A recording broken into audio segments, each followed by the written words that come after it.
친애하는 영도자 김용민 동지께서는 하이엔드 블루투스 스피커의 끝판왕 다인 오디오의 뮤직 1357 시리즈를 한반도 최저가에 판매하기로 결정하시었다. 다른 블루투스 스피커와는 차원이 다른 사운드를 제공하는 것은 물론 장소에 따라 스스로 반응하며 사운드의 크기와 음색을 변화시키는 인공지능까지 탑재했으니 만방의 인민들의 치솟는 기쁨을 자아낼 것이 분명하다. 존재 그 자체만으로도 빛이 나는 다인 오디오를 무려 한반도 최저가에 입점시키는 건 지난 필립스 에어프라이어 최저가에 버금가는 최고라며 위대하신 영도자 김용민 동지께서는 마치 홍준표가 자유한국당 대표로 재선이라도 된 듯 기뻐하시었다. 덴마크의 하이엔드 오디오 브랜드 다인 오디오의 뮤직 시리즈 정품을 최저가에 구매하는 방법은 김용민.com.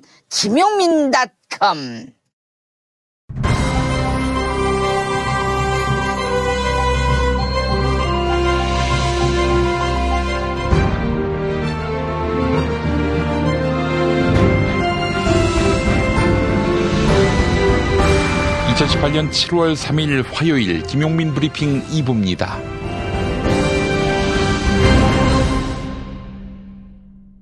오늘 새벽에 나온 종합일간지 헤드라인 살펴보겠습니다. 먼저 경향신문.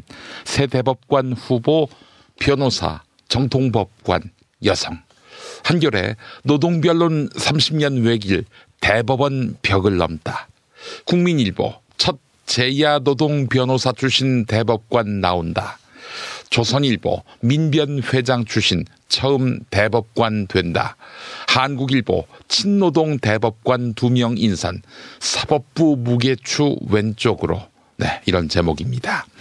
김명수 대법원장이 김선수 변호사와 노정희 법원도서관장 그리고 이동원 제주지방법원장 이렇게 3명을 대법관 후보로 문재인 대통령에게 임명 제청했습니다.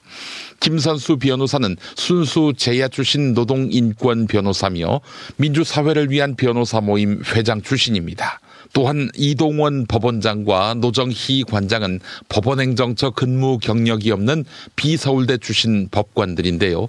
노정희 관장이 대법관으로 임명되면 전체 대법관 14명 가운데 여성이 4명으로 역대 최다 인원이 됩니다.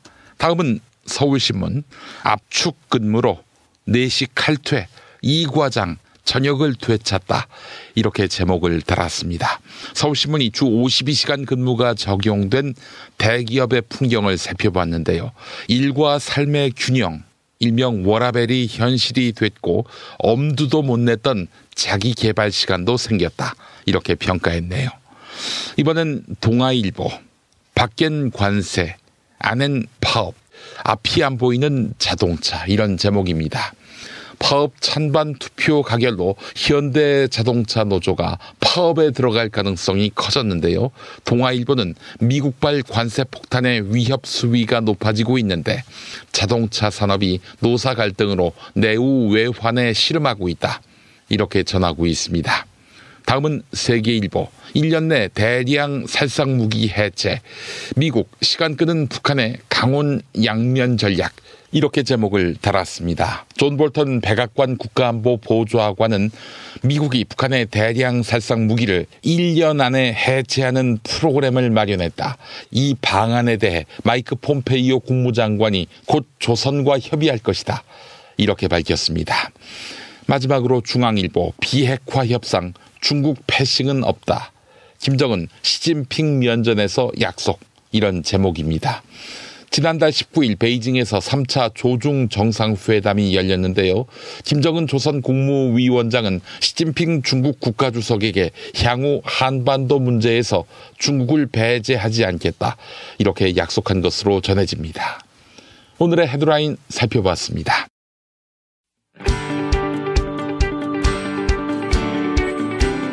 올해 5번째를 만난 미래의 기회 2018 특강 선대인경제무소가 7월 14일, 15일 이틀간 진행합니다. 1400만 영화, 신과 함께의 제작자는 어떻게 빅데이터 기술을 활용해 흥행몰이에 성공했을까요? 전 세계 1위 흥행 게임 배틀그라운드를 만든 사람들은 어떤 자질을 가졌을까요? 미래의 유망한 바이오 제약 기업들은 무엇이며 남북 정상회담이 열어준 북한의 경제적 기회는 무엇일까요? 다른 곳에서 결코 들을 수 없는 가성비 최고의 특강, 놓치면 손해입니다. 문의 전화 070-7584-2050. 탈모인 여러분, 샴푸 살 땐 반드시 천연 99% 이상, pH 5.5, 피부 자극 1% 미만인지 확인하세요. 2, 3일에 머리 하나 더 빠지는 걸 우습게 보지만 2, 3년이면 정수리만 1000개 차이 납니다. 그렇지만 샴푸로 머리가 나진 않으니 이미 빠진 곳은 어쩌냐고요? 뿌리 깊은 샴푸 두피 영양제가 있습니다. 보건복지부상, 에이펙 최우수 기술상, 발모 촉진 조성물 특허 99%의 효과, 식약처 인증으로 부작용 없는 유일한 모낭 영양제. 가격도 세트로 구입하시면 두피 모발, 피부 개선까지 하루 330원. 뿌리 깊은 샴푸 쇼핑몰에서 기적의 사용 후기도 검색해보세요. 1566-7871. 중고차죠? 네. 그런데 이 차 진짜 있는 거 맞죠? 정말 이 가격에 살 수 있는 거죠? 아이, 그럼요. 빨리 오시면 됩니다. 여러분, 이거 다 거짓말하는 걸 아시죠? 더 이상 속지 마세요. 허위 매물에서 우리의 가족과 이웃을 지키는 더불어 중고차. 직영 정비소를 운영하여 더욱더 믿음이 가는 더불어 중고차. 카카오톡 검색창에 더불어 중고차를 검색하시거나 1661-3363, 1661-3363으로 전화주세요.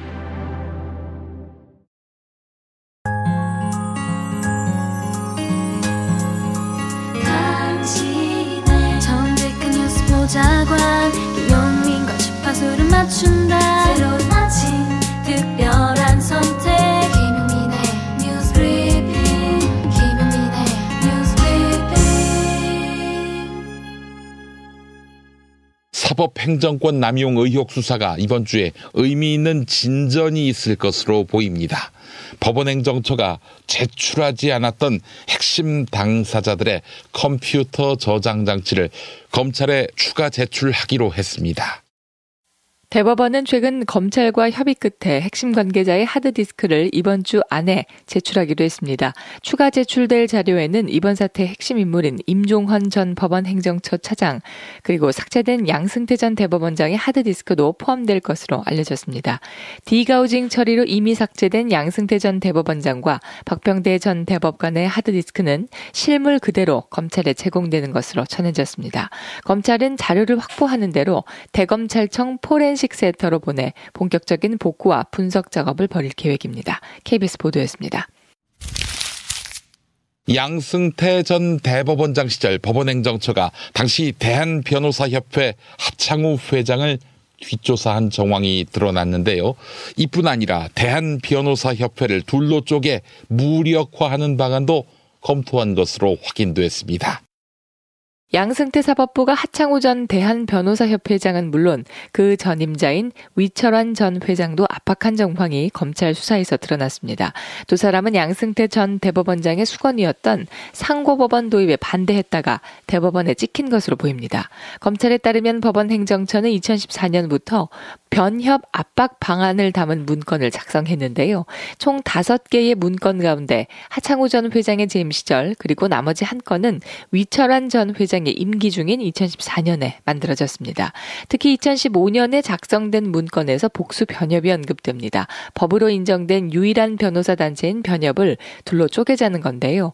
변협 측이 상고법원 설치를 계속 반대하자 아예 변협을 여러 개 둬서 힘을 빼자는 방안이 담겼습니다. 대한변협은 사법부가 변협 길들이기를 한 것이라며 대법원에 사과를 촉구했습니다. KBS와 세계일보 보도 소개해드렸습니다. 세월호 참사 당시 국군 기무사령부가 유족을 사찰한 정황이 드러났습니다. 기무사가 작성한 문서들은 박근혜 정부 청와대 민정수석 라인에 보고됐을 것으로 추정됩니다. 국방부 사이버 댓글 사건 조사 태스크포스는 기무사가 온라인 여론 조작을 넘어서 세월호 사건에도 조직적으로 관여한 문건을 발견했습니다. 세월호 참사 당시 국군 기무사령부는 현장 상황 파악을 위해 60명의 규모의 태스크포스를 6개월 동안 운영했는데요. 그런데 이 태스크포스는 실종자 가족 및 가족대책위 동향, 유가족 요구상 무분별 수용 분위기 근절 이런 제목의 문건을 생산했습니다. 기무사는 실종자 가족 및 가족대책위원회 대표 임무를 강경 또는 중도로 분류했습니다. 특히 유가족이 무분별한 요구를 한다는 것을 부각시키지 않은 내용의 문건도 만들었는데요. 국방부 검찰단은 기무사가 작성한 중요 문서가 청와대 민정수석 라인에도 보고됐을 것으로 추정했습니다. 향후 수사 결과에 따라 박근혜 정권이 이를 알고도 묵인했는지가 핵심 쟁점이 될 전망입니다. 이상은 서울신문 보도였습니다.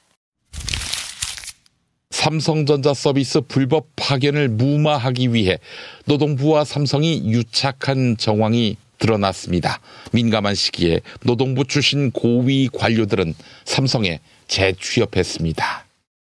노동부와 삼성의 유착관계를 보여주는 노동부 내부 문건이 공개됐습니다. 2013년 8월 삼성전자 서비스 불법 파견에 대한 노동부의 근로감독이 진행될 때 노동부가 작성한 문건인데요.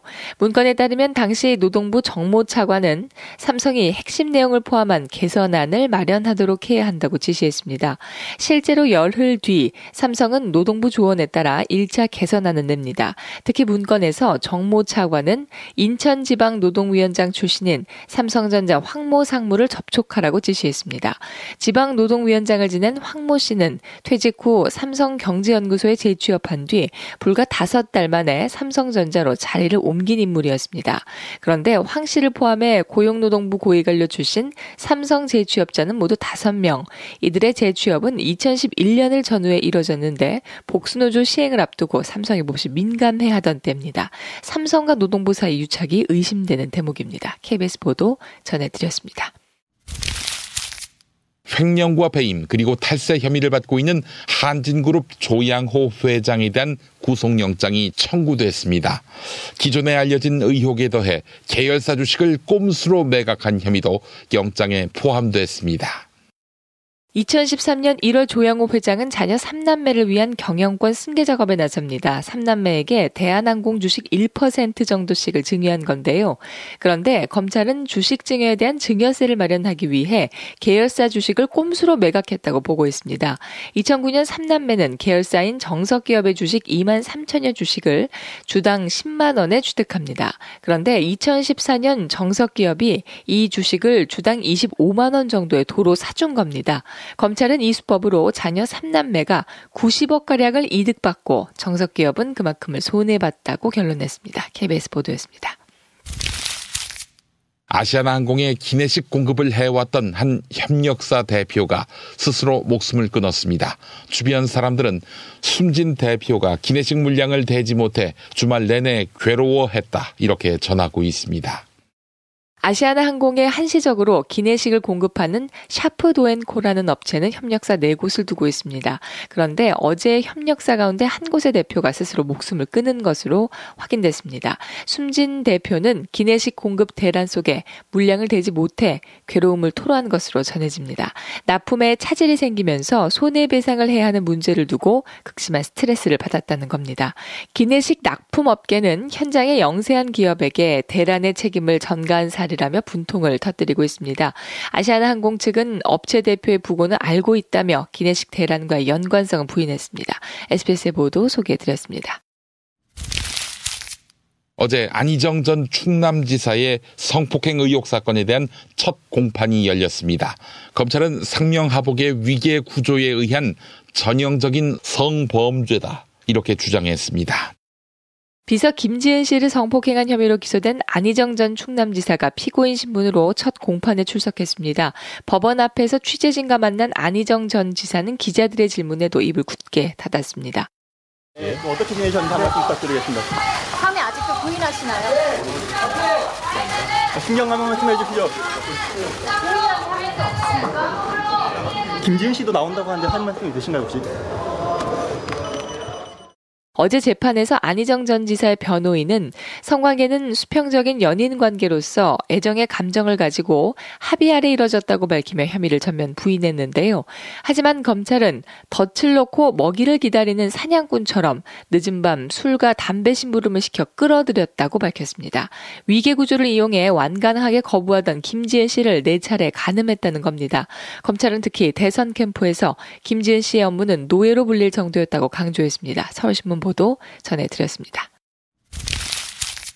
근로기준법 개정에 따라 주 52시간 근무제가 지난 일요일부터 시행됐는데요. 문재인 대통령은 노동시간 단축이 과로사회에서 벗어나는 중요한 계기가 될 것이다. 이렇게 강조했습니다.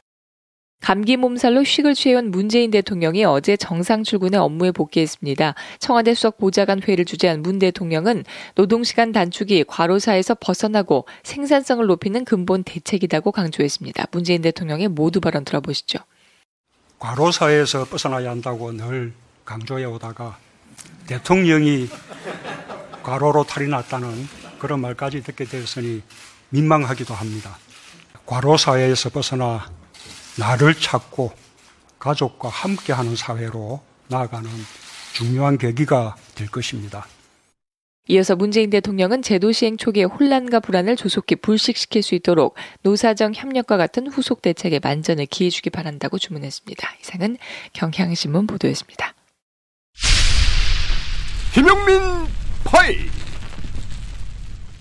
문재인 대통령의 휴식기간. 신이 난 보수 유튜브 방송. 그들은 문 대통령 건강 이상설을 유포하는데 신의 한수. 문재인의 건강 이상설은 이제 예전부터 계속 나돌았습니다. 네. 가장 유명했던 게 작년 대선 기간에 이제 어느 한 블로그가 그 문재인 침해설을 이제 올렸었잖아요. 네. 예. 그래서 이제 선거법 위반으로 벌금 300만 원을 받기도 했는데, 근데 그동안 이제 이 문재인에 대해서는 뭐 이상한 행동들이 많이 나왔어요. 네. 뭐 아주 간단한 그 사다리 타기 게임도 못 해가지고 뭐 주변 사람이 도와주기도 하고 또 뭐 방명록에 날짜 같은 것도 잘못 적고요. 예? 또 그런 이상 행동들이 여러 가지가 있었습니다. 문재인 건강 악화 논란. 러시아를 다녀온 문재인은 건강 악화를 이유로 일정을 전면 취소하고 29일까지 휴식을 취하기로 했습니다. 주말을 포함하면 약 9일을 청와대에서 푹 쉬겠다는 뜻이죠. 청와대는 누적된 피로와 감기 몸살이 걸렸다고 해명했지만 석연치 않은 점이 한두 가지가 아닙니다. 문재인의 비상식적인 돌발 행동은 작년 대선 기간에 치매 논란을 불러일으켰고 참여정부 시절엔 경무에 시달려 치아가 10개나 빠졌다고 말하기도 했습니다. 과도한 스트레스는 정신과 육체를 피폐하게 만듭니다. 정상회담 때마다 A4 용지를 꺼내들고 읽는 대통령의 모습에 국민들은 많은 걱정과 우려를 금치 못하고 있습니다. 문재인의 건강, 단순한 감기 몸살일까요? 뭐 청와대는 이렇게 가로로 인해 가지고 몸살 감기 걸렸다 이렇게 얘기를 했습니다.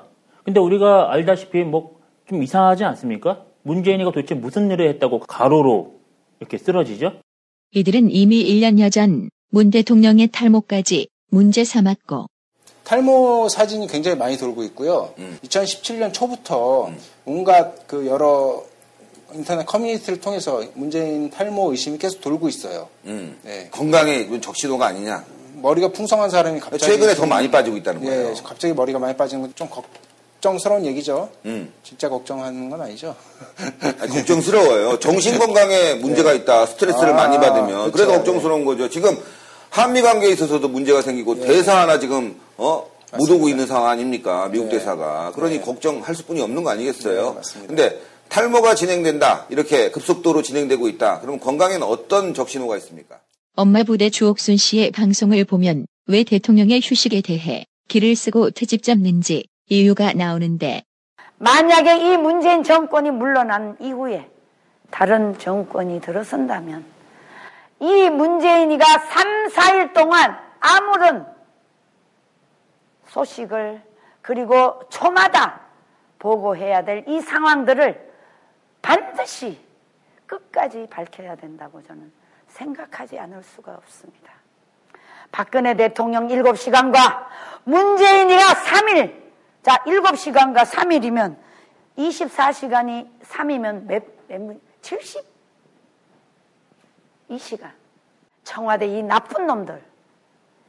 그러고도 전 대통령을 억울함에 저 감옥에다 넣어놓은 거 당장 석방시켜야 된다고 저는 생각하지 않을 수가 없습니다. 문재인 씨가 만약에 이렇게 어떤 병명이 드러난다면 저는 자업자득이라고 볼 수밖에 없는 것입니다.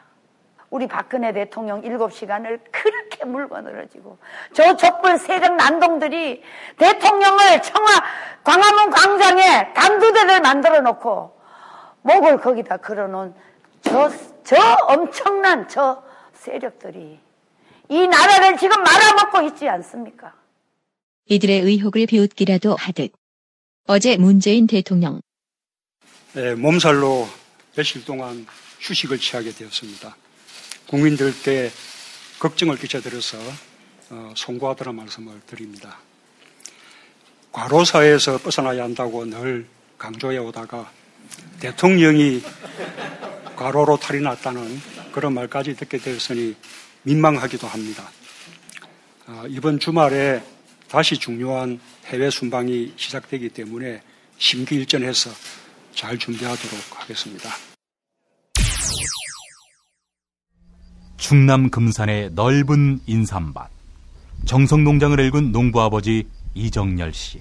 자연은 노력한 만큼 내어준다.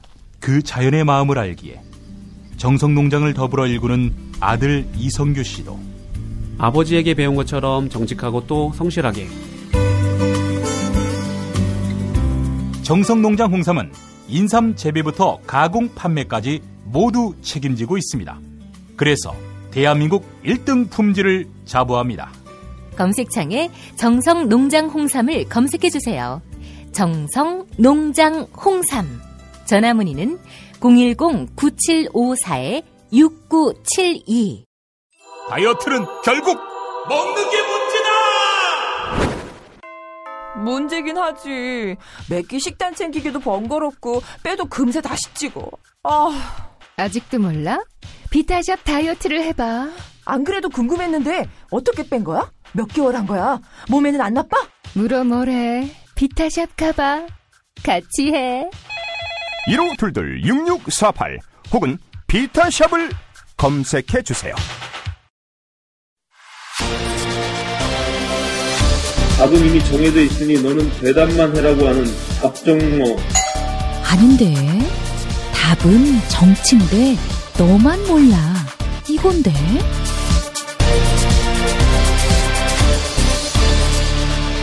국민보좌관 김성회의 답정너.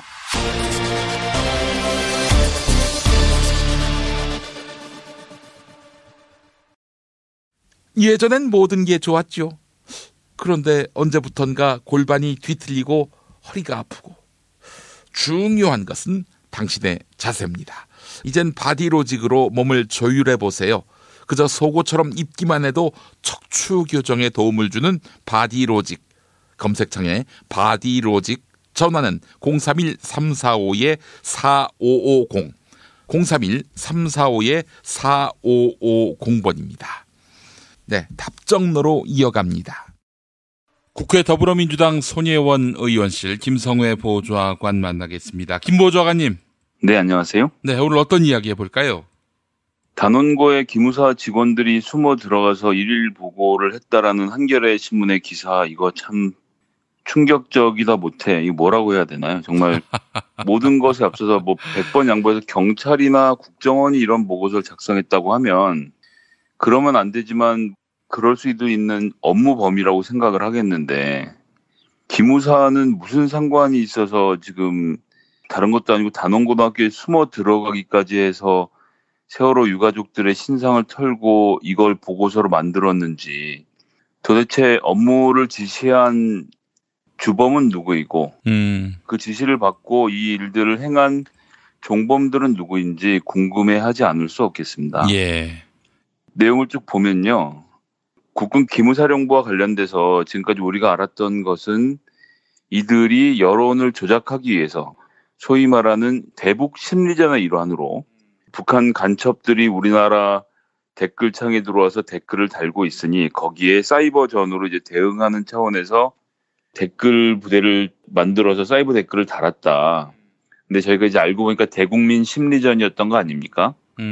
그런데 이제 기무사 입장에서는 어쨌거나 반공의식이 자꾸 떨어지고 남북관계가 좋아지기를 바라는 국민들이 얼마나 형편없어 보이고 바보 같아 보였겠습니까? 예. 이런 사람들에게 진정한 반공, 반북은 무엇인지를 댓글을 통해서 알려줄 생각을 가지고 예산을 잡고 편성해서 한다면 전 국민의 절반은 남성이고 남성들의 대부분은 군대를 갔다 왔으니 군 당국 입장에서 전부 다 군필자로 보고 이 사람들을 정훈장교의 마음으로 가르치겠다, 공작하겠다라고 생각했다는 것까지도 제가 이해해 보려고 노력하고 있습니다. 용서할 수는 없지만 어쨌거나 왜 그랬는 일을 했는지 이해해 보려고 하는 건데 여론 조작에 가담한 정도가 아니라 실질적으로 움직였다는 거 아닙니까? 예, 예. 그렇게 하면서 이제 실종자 및 가족 대책이 동향을 살피면서 누가 모여 있고 몇 개 분파로 나뉘어져 있고 심지어는 그래서 실종자 가족과 가족 대책위에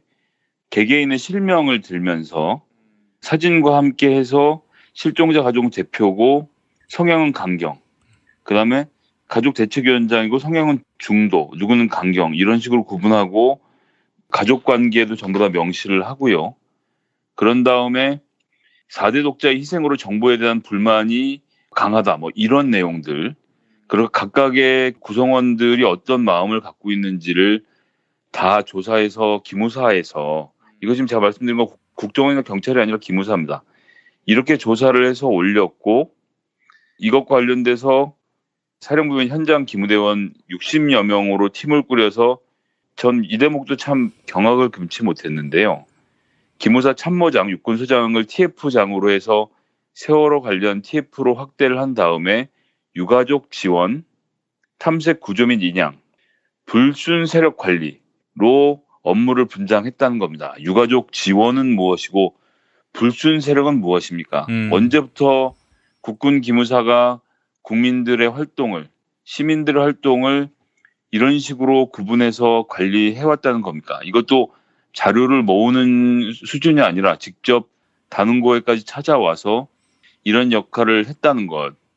이것도 대단하고요. 또 한 40대 어머니의 성향은 강경으로 분류하면서 이렇게 얘기를 합니다. 실종자 가족의 여론주도, 실질적 대표 자격 행사, 남편도 처의 극단적인 행동에 부담을 토로, 가치 있는 것을 깊이. 이거 직접 가서 인터뷰하고 땄다는 거 아닙니까? 이게 세금을 받고 할 수 있는 일인가요? 이런 사람들이 아직도 아마도 군대에 여기저기 남아있을 것 같은데 게다가 이자들이 보수단체가 맞불 집회를 열 수 있도록 좌파 집회 정보를 제공해달라는 요청에 응해서 세월호 관련 시국 집회 정보를 우파 단체들에게 제공했다는 것이 또 이번에 드러났습니다. 이건 우파 단체의 정보 제공까지 하는 정도면 도대체 기무사는 뭐 하는 곳입니까? 저는 이 문제가 굉장히 심각하다는 생각이 드는 것은 기무사의 기본 역할을 벗어난 탓도 있지만 이런 일을 하려면 TF가 구성이 되면 TF 팀원들이 있지 않습니까? 그러면 기무사의 뭐 대령이니 중령이니 소령이니부터 시작해서 기무대원들까지 다 여기 참여를 해서 문서를 만들고 현장 지휘팀을 구성을 하고 사람들을 인터뷰하고 다 했을 겁니다. 그러면 군대니까 까라면 깐다라고 생각하시겠지만 어느 정도 범위가 있는 것이거든요. 그렇죠. 금도라는 것이 있고. 그렇습니다. 기무사가 몰래 부대에 잠입을 해서 소령이라는 계급을 달고 기무사인 걸 속이고 현장 부대에 감찰을 나간다. 이런 건 얼마나 자연스럽습니까? 기강 확립을 위해서 군부대가 어떻게 일을 하고 있는지를 기무사가 몰래 들어가서 살펴보고 기무사가 그런 과정에서 정보를 수집하고 병사들을 인터뷰했다라고 하면 그것도 뭐 엄정한 법적 절차에 따라서 집행을 해야겠지만 그런 것도 아니고 이번 침몰에는 군은 아무런 상관이 없는 민간 선박의 침몰이었는데 여기에 대해서 기무사가 이렇게 자세하게 조사를 하는 동안 단 한 명의 이의 제기도 없었고 단 한 명의 문제 제기도 없었다는 것 자체가 저는 정말 경악스럽고요. 이 기무사라는 조직이 위에서 시키기만 하면 이 원스타가 직접 TF장을 맡아서 다 굴리니까 밑에는 뭐 말 그대로 까란 대로 깐 건데 예. 이런 식이라면 이게 좀 드러난 것만 이런데 무슨 짓을 했을지 알 수 없는 거 아닙니까? 이런 사람들이라면 가서 정적을 제거하라고 했으면 제거를 할 사람이라는 생각을 들게 할 정도로 정말 저는 끔찍합니다. 그렇기 때문에 제가 몇 번 말씀드렸습니다만 이것을 군대에서 조사를 한다고 하는데 군대에서 제대로 할 수 있을지 지금 국방사이버 댓글 사건 조사 TF에서 이걸 지금 밝혀낸 건데요. 이거는 군사법 체계에서 할 수 있는 영역의 문제가 저는 아니라고 생각하고요. 예. 육사가 전부 다 점철되어 있는 군 검찰에서 할 수 있는 성질의 문제도 아니다. 라는 생각이고 검찰에서 이건 문제는 직접 들여다봐야 합니다. 왜냐하면 피해자가 민간인입니다. 피해자가 군인이 아니거든요. 그리고 민간인 사찰을 당한 만큼 단호하게 저는 처리할 문제로 보고 검찰이 이에 대해서 전면적인 수사를 즉각 실시하는 것이 첫 번째고요. 두 번째는 제대를 하고 예편을 했더라도 관련 책임자를 전부 다 찾아내서 리스트업을 해야 합니다. 그리고 단원고에 숨어 들어가서 단원고 가족들을 만나거나 혹은 이 정황을 염탐했을 것으로 보이는 이런 실무자급까지 전부 잡아서 처벌을 해야 합니다. 어떤 분들은 상명하복 체계에서 명령을 받아서 수행한 자에 대해서 그렇게 가혹하게 할 필요가 있느냐라는 질문을 하시겠지만 지금처럼 선이 모호한 것도 아니고 민간인 사찰이라는 육군 기무사가 절대 할 수 없는 일을 집행했다라고 하면 이런 사람들을 처벌하는 전례를 남겨야 다음번에 이런 유사한 일이 앞으로는 좀 벌어지지 않기를 강력하게 바라고 있고 그럴 일도 없다고 생각합니다만 세상 일은 모르는 것이니까요. 어쨌든 앞으로 이런 일이 벌어졌을 때 실무자가 난 처벌받을까 두려워 못하겠습니다라고 거부할 수 있는 명분을 만들어주고 또 나아가서는 이 일을 하느니 차라리 신고를 하는 게 낫겠다라고 생각하게 만들어서 국민신문고든 검찰이든 신고를 해서 이런 일을 할 수 없도록 그래서 이 문제는 시킨 주범을 고발하고 처벌하는 것은 당연하지만 그것에 못지않게 중간 관리자들 하부의 일을 실제로 집행했던 집행책들까지 전원 처벌하는 것이 매우 중요한 문제라는 말씀을 다시 한번 좀 강조해서 드리겠습니다. 예, 위에서 시켜서 까라고 해서 깠다. 이런 말이 성립이 될 수 없는 이유가 이등병이 나서서 부당한 지시를 폭로한 그런 선례가 있어요. 다른 것도 아니라 바로 기무사의 전신 보안사 때 벌어진 일이죠. 바로 1990년 윤석양 이등병이 민간인 사찰을 폭로했었습니다. 폭로된 명단에는 무려 1,300여 명의 이름이 올랐고 여기에는 심지어 당시 집권당 대표였던 김영삼의 이름도 있었습니다. 그래가지고 이 사건 때문에 보안사가 이름을 기무사로 바꾼 거 아닙니까? 그로부터 20년이 훌쩍 지난 시점에서 같은 일이 벌어진 거 아닙니까? 아직도 민간인 사찰을 하고 있다는 게 정말 저는 보고도 믿겨지지가 않습니다. 어떻게 이렇게 할 수 있는 건지. 저는 사실 이게 박근혜가 직접 지시한 게 아니다.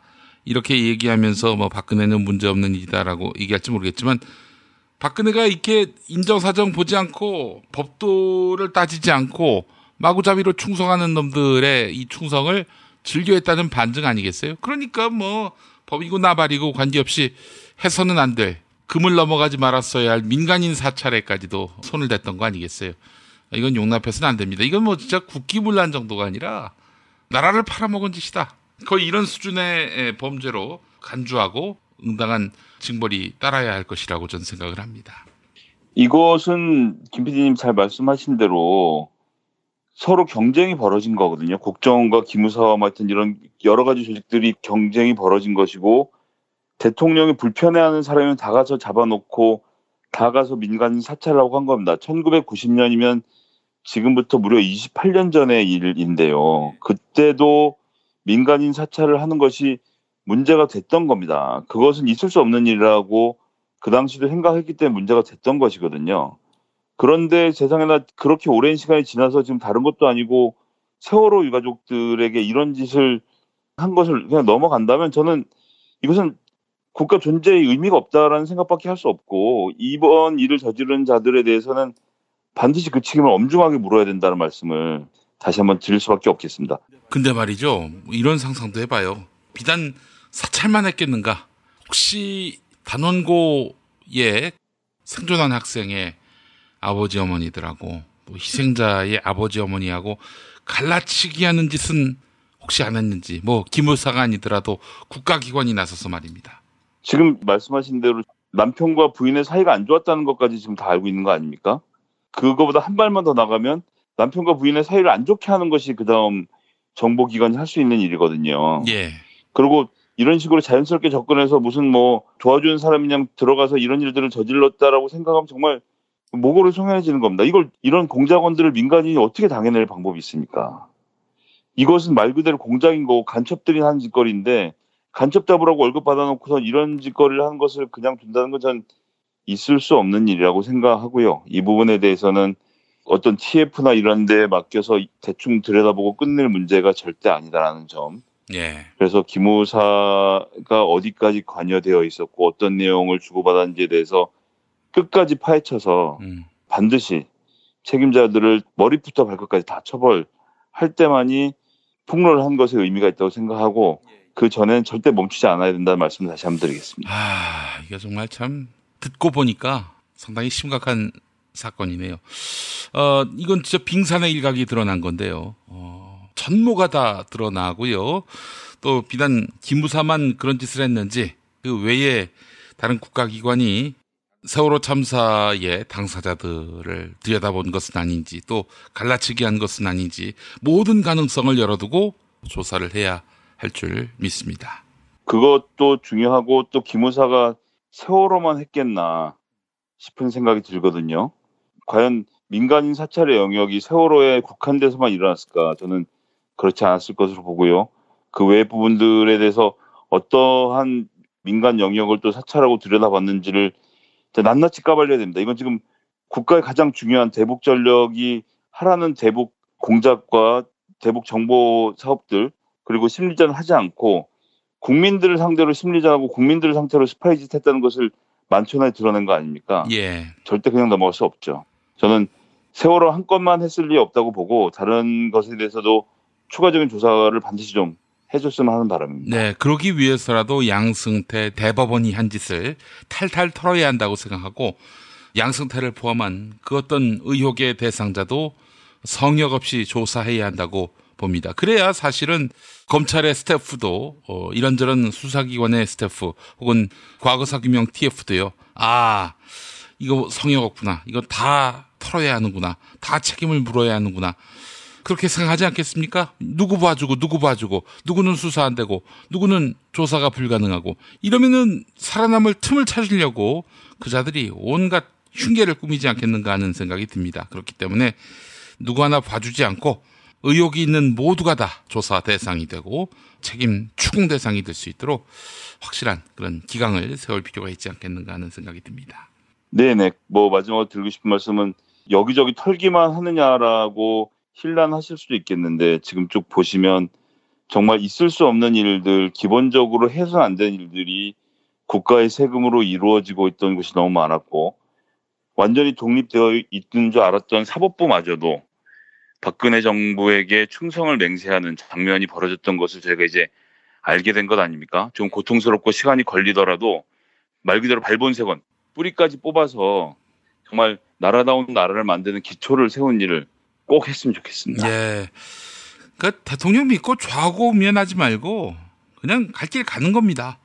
왜 누굴 봐줄 생각을 해요? 그러니까 검찰은 또 김명수 대법원장은 사심 없이 역사의 진실 앞에 모든 것을 내려놓고 그 흐름에 몸을 던질 줄 알아야 하는 건데 지금 너무 좌고우면하는 것 같아서 안타깝습니다. 군 기무사를 보더라도 국가가 총체적으로 기강이 해이해졌었다는 지난 정부의 그 실상들이 다 드러나고 있는 만큼 이거 그냥 눈 감고 넘어갈 일 아니다. 이 점을 분명히 하고 싶습니다. 예, 짧게 개헌 이야기 하나 더 해볼까요? 예, 개헌상을 시작하려고 하고 있는데 김성태 의원 어디 갔다 오셨는지 다른 나라에서 한 3년 살다 오신 분님 마냥 지금까지 했던 얘기와 정반대 얘기를 하고 있어서 정말 당혹스럽기로 말로 할 수 없습니다. 그래서 이제 개헌에 대한 이야기를 하면서 중대선거구제로 전환하는 건 뭐부터 시작해서 별의별 얘기들을 지금 다 하고 있죠. 본인들이 어떻게 하면 다음번에 살아남을까를 기준으로 헌법 개정을 하는 것은 안 됩니다. 지금 정치 체제에 대한 이야기만 하는 것이 아니고요. 개헌이라는 것은 기본적으로는 국민의 기본권, 우리의 인권 이런 것들을 어떻게 현실에 맞게 그려낼 것인지에 대한 기본 그림이 그려져야 하는 것이고요. 그러면서 정치 권력에 대한 문제도 함께 논의가 되어야 하는 것인데 본인들 선거 지고 나니까 다음번 총선에도 될 것 같지 않으니까 현역으로 살아남으려면 중대선거구제로 판을 키우고 우르르 한 당에서 두세 명씩 출마를 하면 현역인 본인들이 유리하겠다는 판단을 요 며칠 동안 한 것 같아요. 그래서 갑자기 이제 중대선거구제 얘기를 들고 나와서 여기서 또 논쟁을 벌이려고 하는데 야당은 이렇게 주장하기 전에 지난 전반기에 대통령이 그렇게 부탁하고 직접 안까지 만들어 설득하려고 했을 때 개헌에 대한 논의를 왜 하나도 하지 않았나. 그리고 지금 하반기에 펼쳐질 개헌만큼 중요한 여러 가지 민생 입법들 현안이 산적해 있는데 왜 이런 것에 대한 처리는 한마디도 하지 않고 있나. 여기에 대해서 답을 내놓는 것이 우선이라고 생각합니다. 저도 집에 아이를 키우지만 아이가 잘못을 하면 아이가 무슨 잘못을 했는지를 먼저 이야기하게 하고 거기에 대해서 야단을 친 다음에 그 다음 국면을 넘어가거든요. 근데 이건 지금 야단 맞으러 들어온 사람이 왜 잘못했는지는 얘기 안 하고 이건 됐고 다음 얘기합시다 이렇게 얘기하는 건데 국민들이 그 이야기를 들어주지 않습니다. 여기서 야단치는 주체는 물론 더불어민주당이 아니라 국민들입니다. 국민 앞에서 잘못한 것을 이실직고 하고 지금까지 어떻게 해서 그렇게 됐는지에 대해서 설명을 하고 정말 개헌에 대한 이슈를 얘기하려면 국민 기본권을 포함해서 대한민국 국민들의 인권을 어떻게 신장시킬지에 대한 마스터 플랜을 들고 나와서 이야기를 했으면 좋겠다. 그리고 당장 발등에 불인 여러 가지 민생 현안들, 민생 입법들에 대해서 적극적인 협조의 자세를 먼저 보이는 것이 중요하겠다. 이 법들은 대부분의 경우는 자유한국당을 제외한 모든 당들이 합의한 법안들이고 법사위까지 가 있는 법안들입니다. 이것을 지금까지 권성동 의원의 목리로 통과시키지 못하고 있었던 것들을 이번 기회에 정리하는 모습을 먼저 국민들에게 보여주지 않으면 국민들이 마음을 풀지 않으실 것이라 저는 그렇게 생각합니다. 왜 개헌에 대해서 지적되냐. 정말 이 사람들은 지금 정치가 아니라 개그 콘테스트에 나온 것 같다는 생각을 갖게 만듭니다. 정말 가장 창의적인 방법으로 웃기는데 이제 웃다가 배가 아파서 지쳤습니다. 진짜. 뭐 이렇게 해서라도 뭐 국가에 기여를 해야 되는 거 아니겠습니까? 세비를 다 가려면 완전히 무의도식할 수만은 없으니까. 알겠습니다. 김성애 보좌관님 오늘 말씀 잘 들었습니다. 네, 감사합니다. 생활인을 위한 꿀팁. 집 두 채에 월 10,000원 화재보험 카페. 화재 배상, 심지어 도난 피해까지. 여기에 더해 가전제품 고장 수리비까지. 연중 무휴라 언제든 02849-9730. 아이고 무릎이야. 무릎펜 몰라? 무릎펜? 무릎펜이라고 이번에 새로 나온 무릎 관절 보호대야. 네이버에서 무릎펜을 검색해봐. 상담은 010-2255-4489. 최 과장을 찾아주세요. 허리가 아파요. 아랫배가 나와요. 골반이 바로 서야 건강도 아름다움도 바로 섭니다. 바디로직을 입으세요. 토크밴드의 입체적인 탄력이 틀어진 골반을 바로잡습니다. 간편하고 확실한 골반 교정 타이즈 바디로직. 한총물이나 단체 선물이 필요할 때 이왕이면 우리 편 회사 네피아를 찾아주세요. 인터넷 검색창에 네피아를 치시거나 032-519-4800으로 전화주시면 친절하게 상담해드립니다. 그런데 상품은 뭔가요? 네피아를 가서 고르세요. 3만 가지가 넘는 물품이 있어요.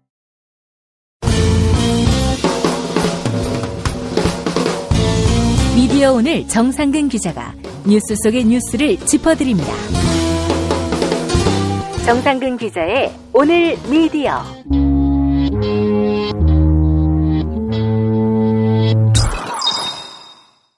정상근 기자 함께하겠습니다. 정 기자님.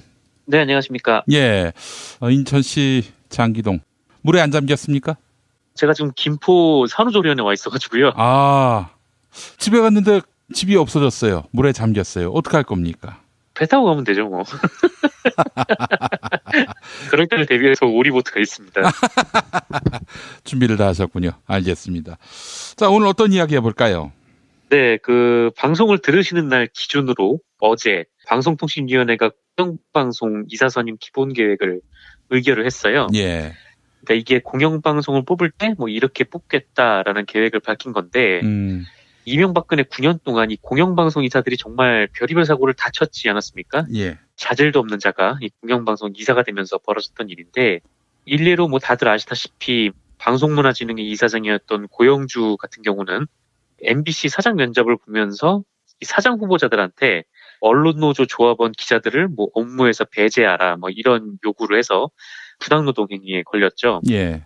그리고 이제 KBS 이사인 강규영이란 사람은 애경 카페에 가가지고 이 국민이 낸 수신료를 지돈 쓰듯이 이렇게 썼습니다. 그래서 당시에 뭐 애경 카페에 온 사람들에게 KBS에 대한 평가를 들었다 뭐 이런 이상한 얘기를 했었는데 뭐 이건 역시 이제 자질이 충분치 않은 공영방송 이사를 뽑아놓은 탓이 크죠. 네. 그런데 그들의 자질에 비해서 이 공영방송 이사들이 가지고 있는 권한이 상당히 막강한 편인데요. 공영방송의 사장을 자를 수도 있고 그리고 임명할 수도 있는 중차대한 자리인 거죠. 그래서 이게 뭐 옛날 말은 못하지만 그래도 공영방송들이 여론에 미치는 영향력이 막대하다는 점을 감안하면 특히나 이런 자질이 부족한 자들이 공영방송 이사가 되어서는 진짜 안 되는 그런 상황입니다. 예.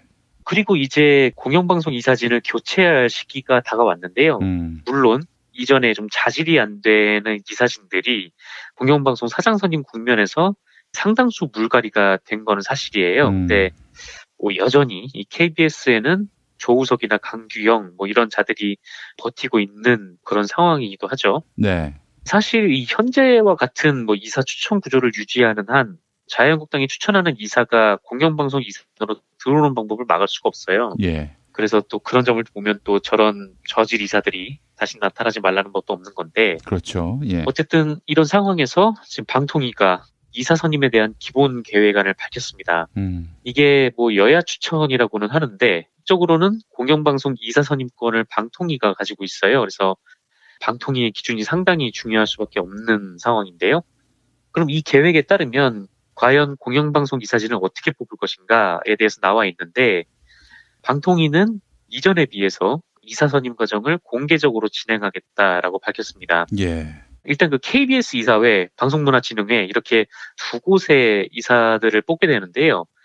일단 이사 지원자들의 지원서를 홈페이지를 통해서 공개한다는 게 골자예요. 지원서에 이 후보자들의 경력, 지원 동기, 임명 시 뭐 업무를 어떻게 할 것인지 뭐 그런 비전 등을 담도록 해서 시민들의 의견 수렴을 받고 그 결과를 방통위가 고려하겠다라는 것이죠. 예. 이와 함께 이제 방통위는 공영방송 이사 공모에 대한 지원자 중복 지원도 금지했습니다. 예. 그러니까 KBS, MBC, EBS 이렇게 공영방송이 있는데 여기서는 이제 하나만 선택을 해서 지원할 수밖에 없는 거예요. 그러니까 복수 지원이 없어진 거죠. 예. 이게 이제 방송통신위원회 이사 선임 방안 골자인데 이런 방안은 분명히 이명박근혜 정부 동안 최수중이나 뭐 최성준 방통위원장 등에서 이루어진 것보다 훨씬 나은 방안인 것은 분명합니다. 그러니까 이전에는 계속 깜깜이로 지금 심사가 이루어졌기 때문에 누가 지원했는지 이중들에게 공개를 하는 것만으로도 분명 더 나은 이사진을 선출하는 데 도움이 될 것 같아요. 그런데 다만 한 가지 좀 아쉬운 점이 있는데요. 이번에 그 이사를 지원할 때 이게 여당 추천, 야당 추천이 있지 않습니까? 네. 그런데 이사진의 지원서는 공개를 하는데 추천인과 추천단체는 공개하지 않는다라는 거예요. 그러니까 지원서는 공개가 되는데 이 사람이 더불어민주당 추천이사인지 자유한국당 추천이사인지 그거를 알 수 없다라는 것이죠. 이렇게 되면 뭐 자유한국당 추천이사가 나는 KBS 내부 적폐 청산을 찬성한다 뭐 이렇게 나오면 사람들이 딱 봤을 때 이 사람은 더불어민주당 추천이구나 뭐 이렇게 생각을 할 수도 있겠죠. 예. 하지만 뭐 알고 보니까 이 사람이 뭐 자유한국당 추천이사고 당선된 뒤에 입장을 또 바꾼다면 그거를 제지할 수 있는 방법은 이제 없게 되는 겁니다. 예. 근데 뭐 물론 그렇다고 해서 이 KBS가 이 여야 추천이 7대4고 MBC 박문진이 6대3이거든요. 예. 그러니까 이 큰 틀은 벗어나지 않아요. 그러니까 더불어민주당 몫을 자유한국당 이사가 차지하고 그런 건 아닌데 예. 다만 이 나쁜 후보자를 걸러내기에 추천단체가 적시가 안 된다는 게 이들을 평가하는 국민들 입장에서는 핵심적인 포지션을 좀 보지 못한다 이렇게 좀 생각이 또 되더라고요. 그리고 역시나 방통위에서 이런 방안을 주장을 한 사람이 자유한국당의 김석진 위원이었다고 해요. 그러니까 특정인에게 여론몰이하고 뭐 신상털이하고 비호하는 등 부작용이 우려된다라고 했다는데 예. 이들이 잘했으면 뭐 그런 걱정할 필요가 있겠습니까? 그런 생각이 좀 들고 예. 이와 또 별개로 이번 방통위의 결정에 대해서 언론노조 등 이 언론계 시민사회단체들은 반대를 하는 모양이에요.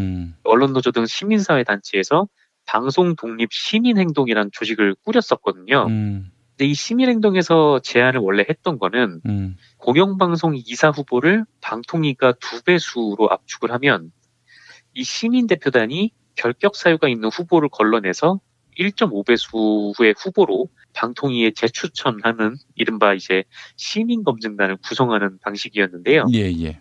근데 안타깝게도 이에 대해서는 뭐 논의 자체가 잘 이루어지지 않은 것처럼 보입니다. 사실 제 생각으로도 이 시민검증단을 만든다고 해도 이거를 또 무슨 기준으로 해야 하는지 구체적으로 좀 보지 못해서 예. 의아한 점은 좀 있는데 다만 좀 방통위가 이사선임은 어차피 정해진 일정이니까 이에 앞서서 좀 서둘렀다면 어땠을까, 좀 다양한 논의를 할 수 있지 않았을까라는 그런 좀 아쉬움은 좀 있습니다. 예.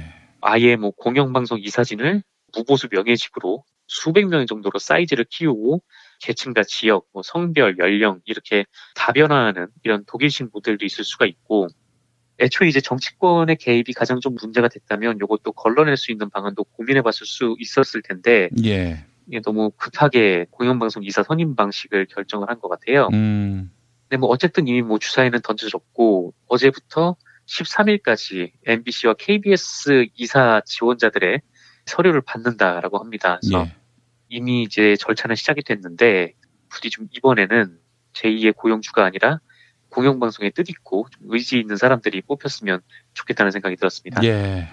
지난 정부는 공영방송 경영에 적극적으로 개입을 해서 권력의 충성도가 높은 인물이 이사로 선임됐다면 지금 정부는 관여를 안 하려고 하니까 이상한 인간들이 틈탈 수 있다는 점, 이 점이 걱정돼요. 네, 그렇습니다. 어쨌건 박근혜 정부와 문재인 정부의 철학이 극명하게 갈리니까요. 예. 예전과는 좀 비교를 할 수 없겠죠. 예, 예. 알겠습니다. 뭐 이럴 때 시민사회가 눈을 부릅뜨고 지켜보고 있는 중인데 엉뚱한 인간들이 들어가지 않도록 시민들이 더욱더 뜨거운 관심을 보여야 하겠습니다. 그러니까 기본적으로 공영방송이 국민의 것입니다. 촛불혁명을 통해서 국민에게 돌아왔어요. 근데 이걸 또 엉뚱한 인간들이 주인이 없다는 이유로 인마이 포켓할 가능성이 있거든요. 이걸 어떻게든 막아야 하겠습니다. 자, 다음 소식은요. 네, 어제 아침에 경향신문에서 단독 보도가 하나 있었는데요. 이게 사법적폐에 대한 내용이었는데 이 상당히 재밌는 보도였어요. 어제 아침에 뭐 정치쇼에서 전해드리기는 했는데 내용을 일단 간단하게 좀 요약을 하면 검찰이 양승태 전 대법원장 시절에 법원행정처가 2015년에 하창우 전 대한변호사협회 회장을 압박하기 위해서 특정 언론사 기자를 활용해서 기사를 내보낸 정황을 포착하고 수사 중이다라는 내용입니다. 예. 근데 검찰이 확보한 법원행정처 문건을 보면 이 법원행정처는 특정 언론사에 해당 기사를 쓴 기자가 이전에 쓴 기사들을 언급을 하면서 이 기자를 딱 특정을 해서 이 기자를 이용해서 하창우 전 회장을 비판하게 하자, 뭐 이런 내용을 적었다고 해요. 어허. 그리고 실제로 한 달 후에 이 해당 기자가 하창우 전 회장의 수임 사건 처리를 비판한 기사를 작성을 했다라는 거죠. 그리고 그 기사 내용에는 법원의 도움 없이는 취재하기 힘든 내용이 담겨 있었다고 하고요. 그러니까 이제 법원이 변호사의 정보를 빼내서 이 해당 기자에게 전달을 했고, 또 그렇다면 그 기자는 불법적인 증거를 바탕으로 기사를 쓴 거 아니냐, 이런 의혹이 있다라는 것입니다. 예. 그리고 경향신문 보도에 따르면 이 해당 기사는 현재 인터넷에서 삭제가 된 상태라고 했는데 제가 어제 정치쇼에서 말씀드렸듯이 제가 구글링을 해보니까 중앙일보 박민재 기자의 기사가 나오더라고요. 예. 다만 이 기사가 중앙일보 자사 홈페이지에 그대로 올라와 있어서 이게 뭐 인터넷에서 삭제가 된 건 아닌 것 같다라고 말씀을 좀 드렸었는데 예. 근데 오후에 이 미디어스의 관련 기사가 났어요. 근데 이 기사를 보면 중앙일보에 그 기사가 맞다라고 합니다. 그러니까 그 기사는 2015년 5월 28일에 중앙일보 12면에 실린 기사인데요. 하창우 취임 전 수임 사건 변협 사무차장에게 맡겨라는 제목의 기사입니다. 미디어스 보도에 따르면 이 기사가 경향신문의 보도대로 현재 인터넷판에서는 삭제가 된 상태라고 하더라고요. 예. 아마 제가 구글링에서 본 거는 뭐 이전에 있던 쿠키값인가 뭐 그런 건가 봐요. 그래서 어쨌든 이 중앙일보의 보도를 보면 하창우 대한변협 회장이 취임 전 자신이 개인적으로 수임했던 사건 처리를 취임 후 변협의 상변 직원인 사무차장에게 위임한 것으로 확인돼 논란이 일고 있다라면서 변협 회원들 사이에서는 전관 예우 철폐 등 개혁 조치를 성공시키려면 자신이 관여된 일 처리에 보다 신중했어야 한다는 지적이 제기되고 있다. 이런 내용입니다. 이게 전형적인 저격을 할 때 쓰는 문법이에요. 그렇죠. 그러니까 이거는 뭐 작정하고 이 하창우 전 대한변협 회장을 공격을 하고자 쓴 기사로 저는 그렇게 판단이 됩니다. 그래서 어쨌든 이 보도가 중앙일보를 통해서 나왔고 사실 이 대법원과 언론의 유착 관계에 대해서 조선일보가 그동안 손에 꼽혀오지 않았습니까? 그렇죠. 그래서 아마 경향신문의 보도를 보시고 처음에 조선일보를 떠올리신 분들이 많으셨을 텐데 실제로 이 대법원 법원행정처 문건에 뭐 10여 건의 조선일보 관련 문건이 있었다고 하죠. 예. 조선일보 첩보보고, 뭐 조선일보 홍보전략, 조선일보 방문 설명자료, 뭐 조선일보 보도 요청사항 이런 제목이었는데 여담으로 잠깐 말씀드리면 이 법원행정처가 이런 문건을 작성했던 시기에 그 조선일보 편집국장이 바로 현 자유한국당 의원인 강효상 이었습니다. 예. 근데 어쨌든 이번 건은 조선일보가 아니라 중앙일보라는 얘기죠. 그렇다면 이제 두 가지 좀 생각이 들었는데 예. 그렇다면 과연 이 대법원의 부적절한 행위에 협조한 언론이 비단 조선일보와 중앙일보뿐이었겠는가 라는 생각이 먼저 들었고 두 번째로는 이런 부정한 결탁이 있었던 것이 사실이라면 중앙일보의 이런 행위는 문건으로 만드는 축에도 못 끼는 건가라는 생각이 또 한편으로 들더라고요. 예. 제목들을 쭉 훑어봤을 때 유일하게 들어있던 언론사가 조선일보라고 해요. 예. 문건 내용 안에는 뭐 다른 언론사가 있었겠지만 어쨌건 조선일보는 별개의 문건 제목으로 문서가 통으로 있었다는 거죠. 그래서 그걸 보면은 과연 조선일보는 대체 무슨 일을 했길래 법원행정처가 이렇게 특별히 따로 문건을 잡아서 관리를 했을까라는 그런 생각도 좀 들었고요. 예. 일단 뭐 중앙일보 이미 뭐 밝혀진 마당이니까요. 이 미디어스 보도가 사실이라면 중앙일보가 좀 빨리 이 경위 보도와 해당 기자의 해명을 해야 되지 않을까 그렇게 생각이 좀 들면서 오늘은 법원과 언론의 결탁에 대해서 말씀드렸습니다. 예. 전방위적인 수사가 필요할 것 같고요. 여기에 좌고우면할 이유도 없는 것이고요. 김명수 대법원장 계속 이런 식으로 되는 일도 없고 안 되는 일도 없다. 이렇게 나온다면은 국민들의 실망은 이만저만이 아닐 것이고요. 문재인 대통령이 왜 자기를 대법원장에 앉혔는지에 대한 기본적인 인식조차 없는 사람이다. 이런 판단을 하지 않을 수가 없네요. 그렇습니다. 예, 알겠습니다. 정상근 기자님 오늘 수고하셨습니다. 네, 감사합니다.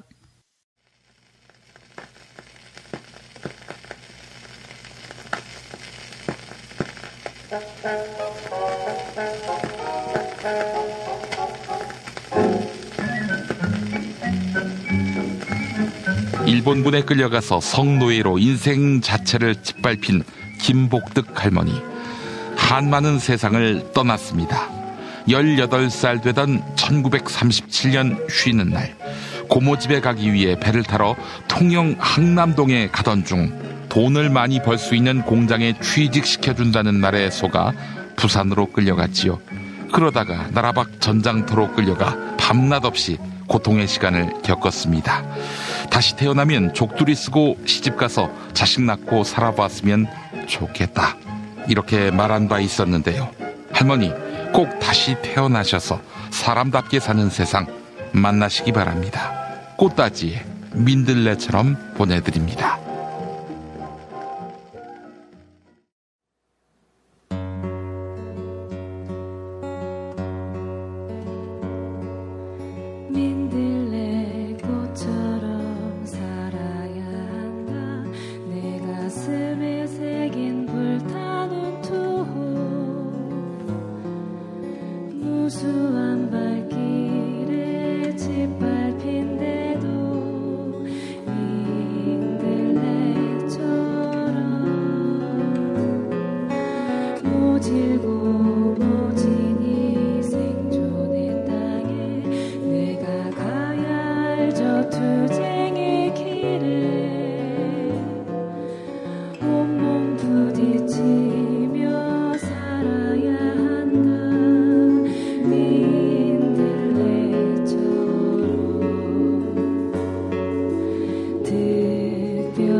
이전에 상상할 수도 없었던 새로운 국면이 조선 대지의 지축을 움직이고 있습니다. 이 민족의 역사가 제 궤도에 올라서서 달리게 시작한다고 하는 느낌이군요.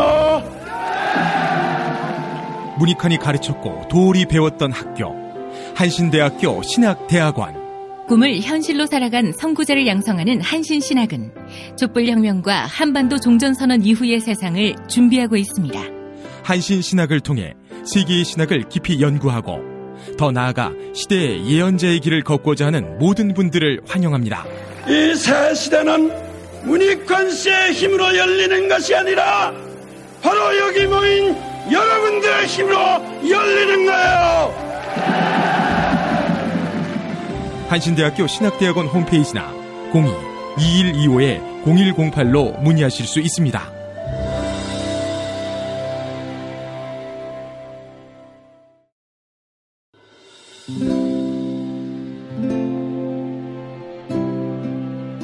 문익환 목사님은 우리 남북 관계에 있어서도 큰 정기를 마련해 주셨습니다. 늦봄 문익환 목사 탄생 100주년. 민주화와 통일운동을 위해 11년 4개월간 옥고를 마다하지 않은 행동하는 양심. 오늘 우리가 누리고 있는 이 민주주의 또 문익환 목사님 덕분이 아주 큽니다. 그가 24년 동안 살았던 서울 강북구 인수봉로 통일의 집이 6월 1일 문익환 통일의 집 박물관으로 거듭납니다. 사람들이 이렇게 항상 북적북적 이렇게 했던 공간이라 아버지한테만 아니라 우리 모두들한테 굉장히 큰 의미가 있는 통일의 역사를 기억하며 통일의 길을 모색하는 문익환 통일의 집 박물관 기념사업 추진위원으로 함께해 주시겠습니까? 이건 단지 어떤 유가족들의 유산이 아니라 우리 시대가 가지고 있는 유산이기 때문에 자세한 안내는 포털 사이트에서 문익환 통일의 집을 입력해 주세요.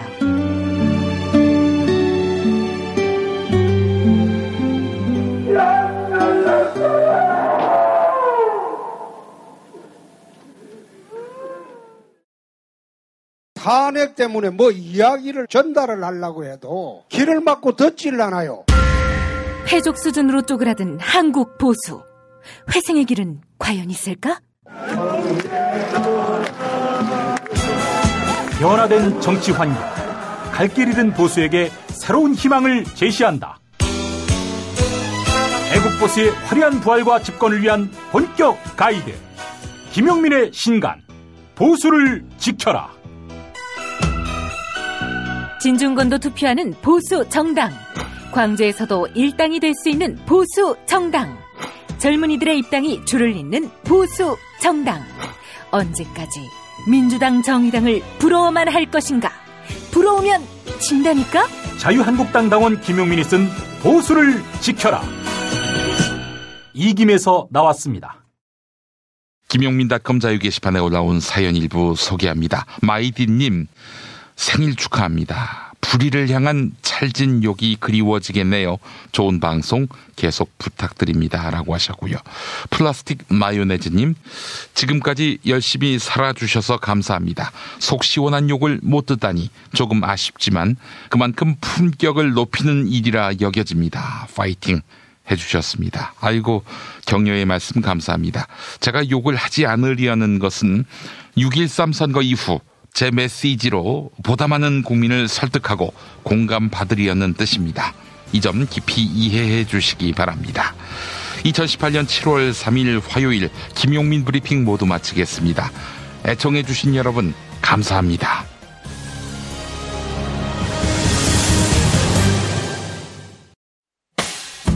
김용민 브리핑과 함께한 시간 어떠셨어요?